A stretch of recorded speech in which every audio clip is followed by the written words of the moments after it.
Hey everybody, it's Alvin Brown at Integrated Peak Performance, back to bring you another athlete. This time I got someone that's a pretty amazing story, should help to motivate you. And like I said in all my videos, this is not just about bodybuilding.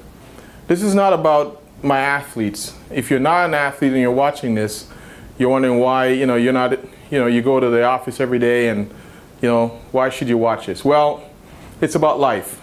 These videos, there's nothing better than sports to bring out life. It's teamwork, it's perseverance, it's hard work, it's setting a goal, it's getting it done, it's going through hardships, it's everything all wrapped up in it, and we call it sport. So again, like life, this is what this is all about. So I got someone pretty amazing. I've been waiting to bring her on, and she's got a great story about her journey and what it takes to, again, get up every day and go after your dream. And we got it in the house, Jay will. Right? Because she will get it done. And she did get it done. So, Joanne Williams, here we go. We're going to have her 4 simple questions again. Keep it nice, short, sweet, and we're going to hit the point. So here we go. Joanne Williams. Here we go. First question. You left a corporate job that was pretty secure for you. Pension, security, and now you come over into this world of the fitness figure, bodybuilding, this whole industry, which is unpredictable. There's no certainty, no security. Why do it? I think over the years, I did work for TD Bank Financial Group for about 13 years. And it started becoming, when I started training when I was about 24, 25 years old, it was something that I hired a trainer. I just want to lose about 40, 45 pounds. I was a bit of a stocky girl. But there was that idea that my trainer was like, you have the ability to, you have a great physique, great symmetry, and you can build muscle very naturally. So by that, I didn't really know about competing. I didn't, I started picking up magazines, looking at the Eversons and looking at the Linda Murrays, and that's just where I started learning the knowledge of what bodybuilding was. I knew of the Arnold Schwarzenegger, but I didn't really know the gist of it. I was very ignorant to the sport. So moving forward, as I was still working at my business, I started to eat properly. I started to keep my training, even though I didn't train with the trainer anymore. But it was something that a passion inside of me that kept growing and growing. So as the years kind of went on, I prepped my meals. I used to just say, I'm going to the washroom. I'd go sneak a meal because you don't get breaks like that. So you always find a way to make it work. There was never any excuses. And as the years grew by, yeah, the security's there, but my passion started to get deeper and deeper, and it overpowered the other one. So at that point, I had to make a choice, and I just took a leap of faith. And I started training really hard. I took a different position just for that security, but I did leave that corporate world. And then in about 2010, that's when I met, IFBB Pro Bob Weatherall. And then that just opened up a whole new gateway for me, and I wouldn't be standing here either if it wasn't for him. Yeah. So that's great. Again, again, the tips from that is she had a passion. She found a way to make it happen. I mean, one thing a lot of people don't realize is that when you're doing a sport like this, and this is why I respect this sport. A lot of people think of it, oh, come on, it's just a bunch of people working out, or they may not respect the sport. But really, 5 meals a day 5 to 6 meals a day you must have, or else you won't get where you want to. So time has to be taken to do that. And it takes a lot of time to stay in the shape that they want to stay in. So now the next question I want to ask Joanne. Joanne's met some challenges in her life so far, stuff that most of us would cower and run from, but she's faced it and now she's gone on. So I want to ask her about she'll tell you about what that is, and I want to ask her how she keeps the negativity away and just continue to look at what she has and not what she doesn't have. Joe? Yeah, back in 2008 I was stricken with phase 1 breast cancer. And I did the radiation treatment. And at that point in my life, I wasn't ready to go. And I fought for my life. And I think there's never been a negative issue. I'm a very optimistic person. Whatever negativities happen in my life, it drives me in the opposite direction. I always learn from everything. And from that, mostly more as an amateur, excuse me, that really empowered me just to know that I could do anything that I wanted to do. And for my first couple of shows, it was one of those things that was more gratifying knowing that I was still here and living my dream. It wasn't about winning, but I still had air in my lungs and I could still do what I wanted to do. Yeah. Moving forward, now getting my pro card in 2012 at the Nationals, I'm at a different phase in my life where I don't need to look back at that anymore. I know my drive is internal. And each day, especially now prepping for the Toronto Pro Show, my hunger is getting stronger and stronger every day. So I really don't think about the cancer. I'm over 5 years now. Yeah. And it was just a battle, but really to see what I was made of. Yeah. And now that I know I can do anything that I want to do, your mind is so powerful. So now it's another phase in my life where I've learned from that and it's made me stronger, but it's also allowed me to come to this level. Yeah. And again, this one's easy. Again, a lot of us try to avoid some challenges in our life, whether, you name it. It has to be big challenges, small challenges. We try to avoid them and live balance and peace and so on. And that's great.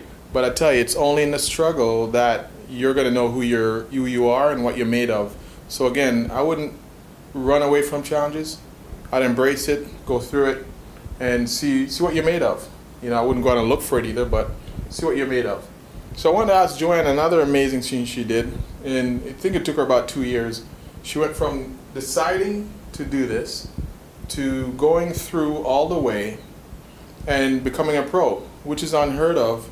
Usually it's a bit of a time, you get to a certain level and then you hit a roadblock. And she went right through, had one setback and then went right through it. So I wanted to ask her, what was her intensity like keeping it up for 2 years pretty much, or a year and a half, 2 years, going through, getting better and better each time, trying to top her best every time for that long to get her pro card? Yeah, I was pretty excited to get my pro card in 2.5 years. It's like from zero to hero in that short of time. And I did my first show in May of 2010. I did the Luke O'Brien show. I won the overall there. And then I went on to the Ontarios, and then I won that show as well.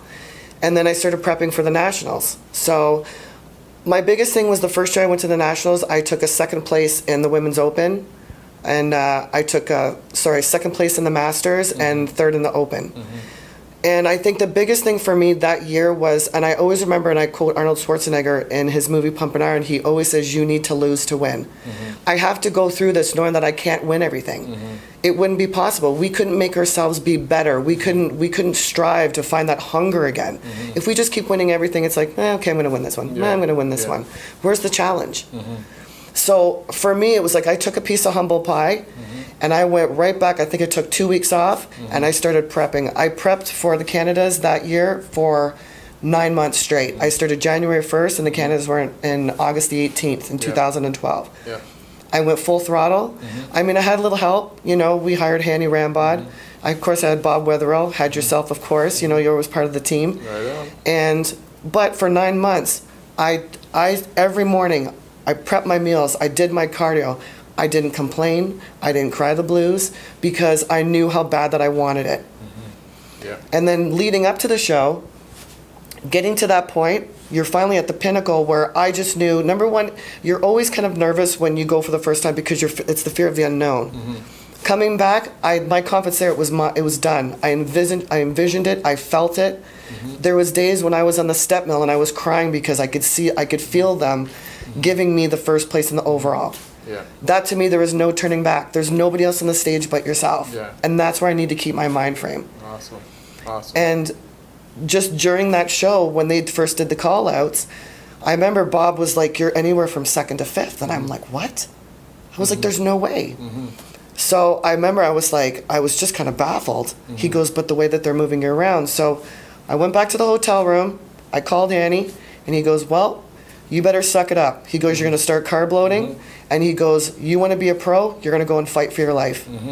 And I think that was my biggest lesson. I don't know if they did it purposely, but when I came back to the show, I fought for my life like I fought for that to get rid of that cancer. And I think now moving forward, I know what I expect how I'm going to be when I compete against other IFBBs because I survived it. Awesome. And it's that mindset, keeping it strong. Awesome. Again, Don't have to tell you about the lessons in that one. Again, the big ones that I got was get clear on what you want, get passionate, bring in the emotion, because that's a key that locks everything in, is emotional. There's no use setting a goal if you're not emotional about it. You know, and again, directed emotion though, mind you.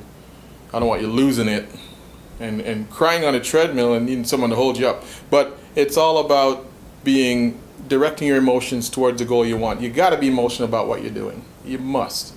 So the final question is, Jay Will, what up for 2014? Well, currently I'm prepping for the Toronto Pro. Right. My goal, you know, my goals before that we had set before that I was going to become an IFBB Pro. My goal now is I want to be one of the best in the world. I'm training for the Olympia. Right on. You know, I've got a milestone that's coming up, Yep. but I just have to keep visioning it, feeling it, and just stay focused. Yep. I'm hoping to take my training online and go global with that. Right. Also do, you know, some work with you in the upcoming year with some training videos and networking and things like that. Yep. I'm thinking about a clothing line. There's just so many different things that, you know, I want to really get involved with, because even after the time is said and done, we can't do this forever. That's right. I want to stay incorporated in the sport. Okay, awesome. And I think that's really important, that I stay connected. You know, that's the thing again, is reinventing herself. Joanne's reinventing herself again. See, again, cutting the ties away from security of her corporate job, going out into the unknown, and just setting her vision and moving towards it, and keep reinventing yourself as you move forward. So again, there's so many lessons of what Joanne had to say. I hope you got as much as I did from it. Again, you can get lessons from anyone, no matter where they are in the journey, and that's what we want to do. So again, this is Alvin Brown and Jay Will. Peace. All right, we're out. Until next time, thank you and take care.